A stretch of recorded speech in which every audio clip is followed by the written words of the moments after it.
How's it going, everyone? Welcome back to the channel for another quick episode of MMO IMO. It's time for opinions, both yours and mine, and let's have a good discussion here.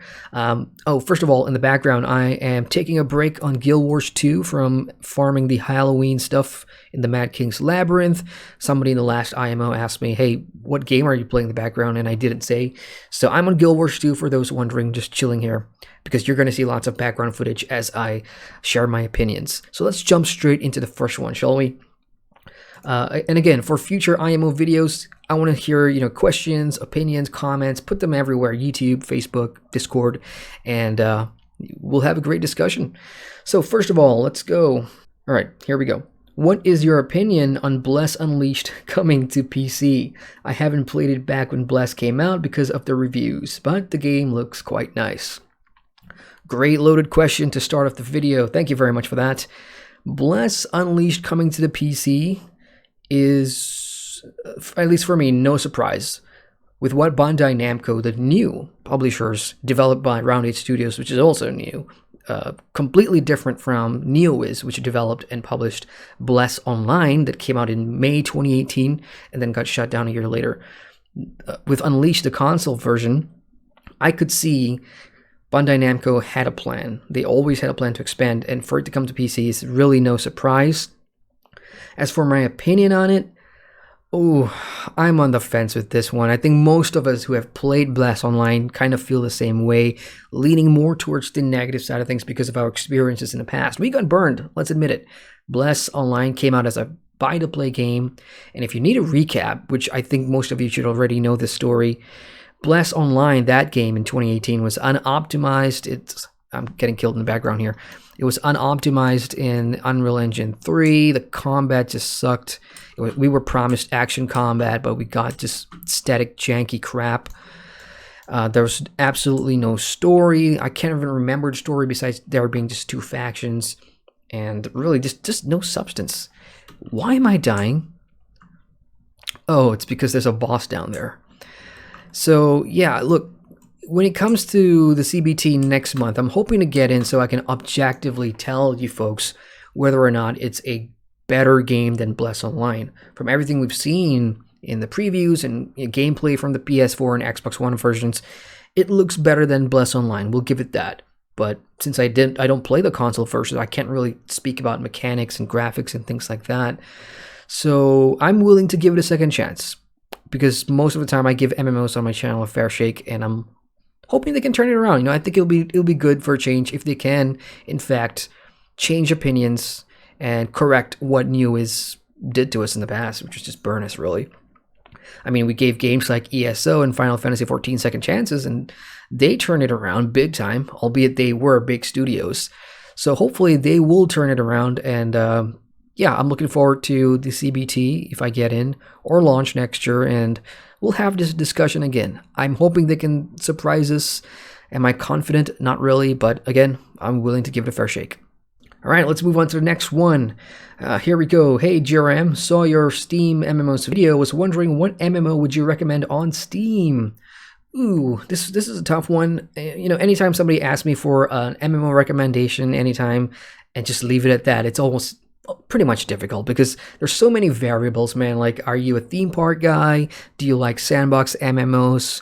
Are you okay with tap targeting, or do you like action combat, free to play or subscription? There's just too many variables. As for Steam, look, if you're already browsing Steam, there's just so many options out there for you. I already said 4 out of the 5 big ones are on there. Final Fantasy XIV, Black Desert Online, Elder Scrolls Online, Guild Wars 2 coming next month. These games are up there in terms of player numbers and popularity. So you'll always have people to play with, and there's really no worry about there being lack of content. Some of the cycles may be slow, but you'll always have people to play with in an active environment. And, there's no looking over your shoulder, looking for news on, are we going to maintenance mode, or is the game going to shut down? You will never have this problem with the current 4 out of 5, or 5 out of 5 if you're playing WoW. Otherwise, there's the big indie scene, lots of early access style MMOs.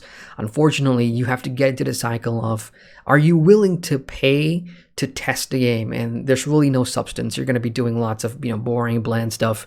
If you can stomach that sort of cycle of just being a tester and playing early stuff for the long run, then go for it. Otherwise, on the other side of Steam, you've got the whole catalog of Asian-style MMOs. I would say 80% of it's garbage, and it's sad to say that, but 80% of it's garbage. Most of it comes from these Asian MMOs making mobile MMOs and then porting that mobile version over to Steam. And there's even one game I played recently that forced you to open BlueStacks, but it's on Steam. So you have to navigate the waters there pretty clear. If you're looking for something really new, something recently released, check out RuneScape. I think it launched last week. Player numbers are pretty decent, and over the last decade, RuneScape has kind of reinvented itself, became more modernized, and I think the key word I'm looking for is accessible. For a classic game like RuneScape, now on Steam with lots of players, I think it's 11,000 daily average? I could be wrong. Around 11,000 or 9,000. You could go to steamcharts.com and you can put in the MMO you're looking for in Steam, and it will tell you pretty accurately what the current numbers are over the last 30 minutes or whatever, numbers of the last 24 hours, or even the monthly average number of players. It's a pretty helpful tool to help you decide if you are going to be jumping into a populated MMO or not. So there's that. My recommendation, look, for something fresh that just released on Steam, check out RuneScape. Or next month, Guild Wars 2 is coming out, which I'm excited for. Guild Wars 2 on Steam. Yay. So that's that. Now let's move on to the last one, shall we? And this one, who won the battle for Azeroth? All right, we got a wild question here. All right, who won the battle for Azeroth? There's no objective answer, is there? Well, it is opinions anyway. All right, let's dive in. From the lore point of view, and based on everything that I've played and seen and watched and read in WoW last year, I'm going to have to say Sylvanas, simply because now that we know everything about Shadowlands and the Four Covenants and the Maw, and how when souls die on Azeroth, they go to the afterlife in Shadowlands and they usually get drafted into a covenant based on who they were in life, how big their animal was, right? So we've known recently that that system of transporting souls to the afterlife was hijacked by Sylvanas and the jailer in the Maw. So that every time people die on Azeroth, their souls, instead of being, drafted into one of these covenants, it goes straight to the Maw. So she has hijacked that to put all these souls in the Maw. And I think she's achieved her goals. She instigated Battle for Azeroth with the burning of Teldrassil.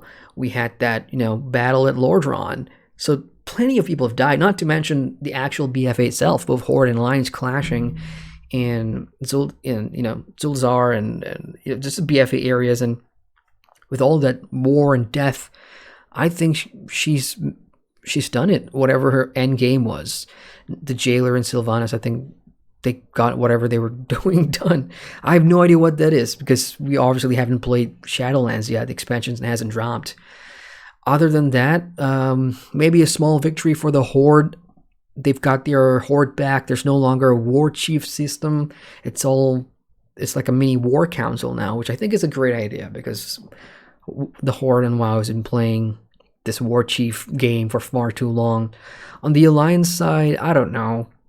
Maybe you could call this brief truce a win, but there's internal conflict now brewing in the Alliance with Tyrande, not happy about how things ended. And if you read the novel, the recent Shadowland novel, Anduin's got a hidden inner dark power, which I'm not going to spoil for you, so I'm wondering if that's a good thing or a bad thing overall for the Alliance. But my answer, I think Sylvanas came out on top in BfA. Whatever her end game was, getting souls into the Maw, she accomplished it big time. So that's my answer there. That's an interesting one, who won the battle for Azeroth. So that's all my opinions so far in this video. And, I want to hear yours about some of these stuff down in the comments too. So that's it for me, you guys. And for future IMO, videos, all your questions, opinions, stuff like that, put them in the comments or Facebook or Discord, and we'll have great discussions moving forward. So that's it from me. Hit the like button in the meantime, and hey, if you're new here, feel free to subscribe to the channel. I cover all kinds of MMO stuff, and I'll see you guys in the next video. I'm Adrian, and I thank you for watching. Later, guys.